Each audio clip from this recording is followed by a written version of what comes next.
one of the governors of one of the cities of Persia, or one of the generals of one of the cities of Persia, was fighting to the end. And when the Muslims came and took over the city, he went to a tower and he locked himself up. And they've come around him to try to get him out. And he says, listen, Muslims, what do you want? I have 100 arrows in my quiver, and I will shoot 100 times, and trust me, each one will kill one of you. Each arrow will hit its mark and it will kill one of you. And is one man worth 100 men? Like, is my life really worth 100 men? And is the wealth that is with me worth 100 of your men? And what will you do with me after I've killed 100 of you? So they said, what do you want? He said, I will surrender.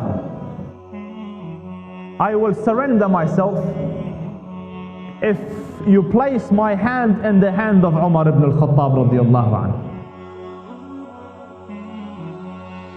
So they said, okay. So he left the quiver and the bow and arrow and he came down. So they took him to Umar Ibn al-Khattab, and this is a long journey all the way to Medina. They sent him with a delegation, and when he reached Medina, they put on his normal clothes, like, the pomp and ceremony of the Persian rule. And they had jewels and rubies and diamonds and emeralds on their clothing.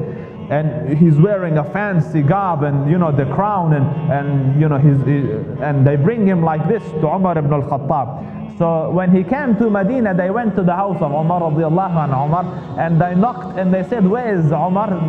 He said, he's not here, he's gone to see a delegation from Kufa, he's in the masjid. So they went to the masjid and he's not in the masjid.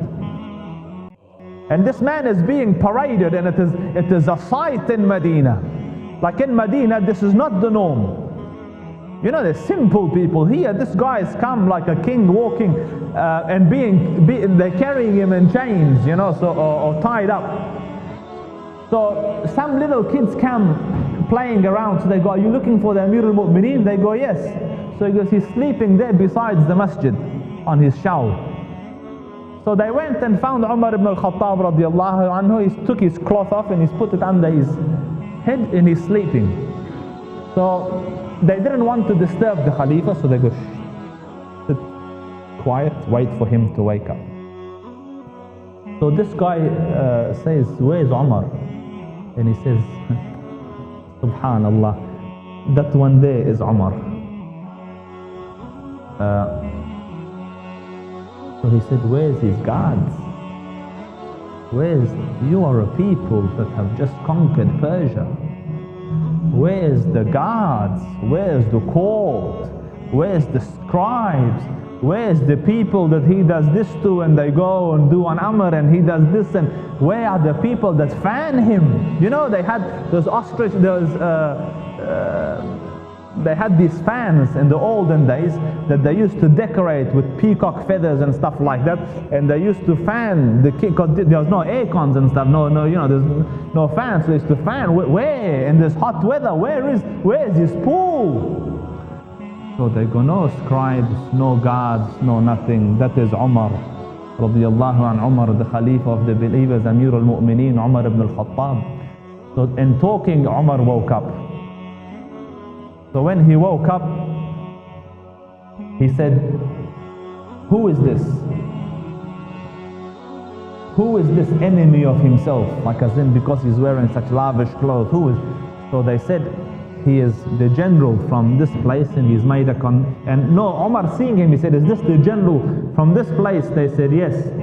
So he said, he has come to talk to you. He goes, I won't talk to him when he's dressed like this. Go put simple clothes on him. So they took it all off and they put the normal simple clothes, and he sits looking nervous. So Umar radiallahu anhu tells him, he goes, tell me, what is your situation? And Don't you see how Allah has dishonored you and disgraced you after all the pillaging and all the robbery and the things that you did to the citizens of the people, and you broke your oath with me time and time again. So this man says, and listen carefully, he says, before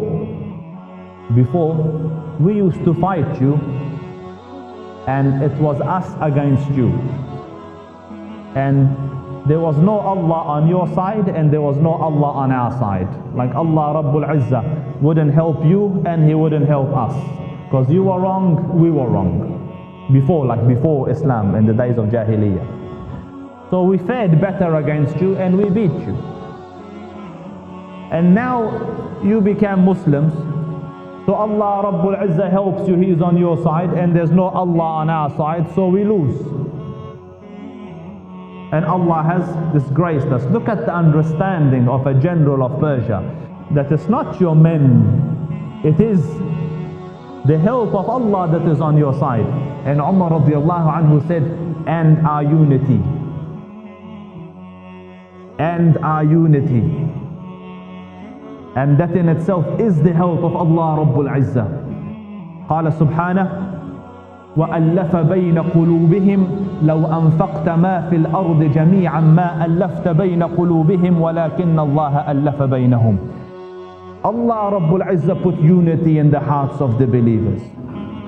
So a secret of success and a secret of attaining the help of Allah Rabbul Izzah is to be united.